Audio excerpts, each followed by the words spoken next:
Hello, I'm Kelly Spurlock, your 2025 Buffalo Niagara Association of Realtors president, and today I have my guest is John Leonardi, the CEO of BNR. Hi, Kelly. How you doing? Good. How are you? I'm doing great. Thanks for being here today. Thank you for having me. So, you've done a quarter of your presidency already. How does it feel? It feels like it is flying by, but it's been great. There's been a lot of great things to be involved with, and I've had a good time. Tell me again your charity so that everyone knows about it. Sure. It's Plymouth Crossroads, and it is a organization that finds or provides housing for homeless and runaway youth. They come there voluntarily, and it's a great organization that does really great things in the community to help build a future for these young men. I happen to have ran into the executive director, Jennifer, and it is quite an operation. And I suggest to all the members, if you want to feel good and do good, definitely check out Plymouth Crossroads. So, April is Fair Housing Month. Yes. You know, the members should be aware that fair housing was established in 1968 by Lyndon B. Johnson. And for a lot of reasons, but being a veteran, one of the things that I read in preparation for this was Black and Latino veterans coming back from Vietnam could not move into certain areas, even though they were sacrificing their life for this country. And that was just one component. Fair housing is very important. You know, the BNR created, working with Housing Opportunities Made Equal and our legal counsel, a flyer that we've handed out with all the do's and don'ts. If you're an office manager, I suggest, if you don't have it, we could send it to you. I think fair housing changes the equation for a lot of people. Don't you agree? Absolutely. Fair housing is a hugely important topic and a very big part of what we do, trying to provide housing for everybody equally. Yeah, it's one of the staples of being a realtor. Absolutely. To ensure that everyone has an opportunity to live and rent where they want to, yeah, regardless of their familiar status, their religion, all of the protected classes.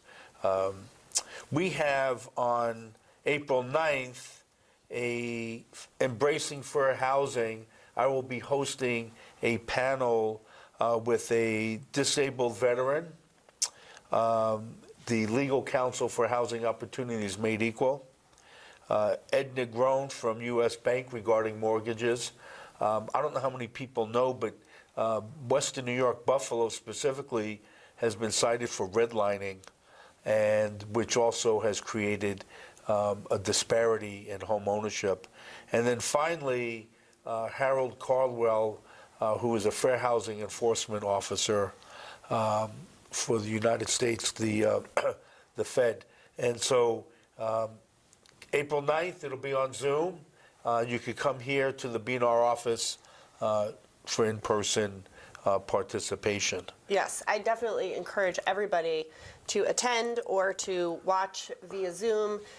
The more we can do to educate ourselves and to keep it top of mind, the better off everybody's going to be. So absolutely. One of the largest infractions, the two largest, I should say, for discrimination is source of income, which I'm sure all realtors are aware of, as well as familiar status. Rejecting someone because they have children, either a renter or the seller. So again, I think realtors need to be aware of all these things, come to these seminars, review the fair housing laws. Yes, and I think there's a few other ways that they can educate themselves as well, through Fairhaven, which is available through the NAR website. And they've actually recently updated it. There's a Fairhaven 2.0, so that's a really good thing to do and to do again if you've already done it.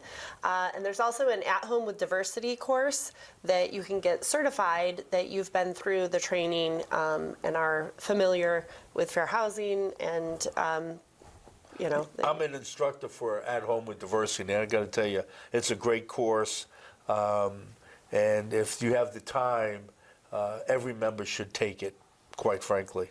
Again, fair housing is a priority for all realtors. NAR increased their fair housing requirements. The Department of State has increased their fair housing requirements for licensees. Something not to be taken lightly. So there was a big announcement yesterday from NAR regarding clear cooperation. Are you excited? Yeah, this is going to be different for all of us, but it gives another option to sellers and allows us to delay the marketing out to all the other IDX websites, and they're calling it, giving us multiple listing options for sellers for a delayed marketing for the seller. It basically would allow the listing agent to put the information in the MLS to be available to all of our members, but it would not get syndicated out to all of the websites that it normally does until a certain date that the seller agrees to. Exactly. A lot of changes coming down the pike, more to come in the very near future. This doesn't take effect, if I'm not mistaken, until September. Yes. And the MLS, the Western New York Real Estate Information Services, REIS, will be looking at this and working in conjunction with the BNAR and the Forms and Contract Committee. Yep, absolutely. We stay on top of all that stuff and get the information out to you as it becomes relevant. So I guess that wraps up our April edition of the President's Message. Thanks so much for being here. If you have any questions or concerns, comments, please reach out to me at my BNAR email, which is president@bnar.org. And you can also reach John At Leonardi, Leonardi, @bnar.org.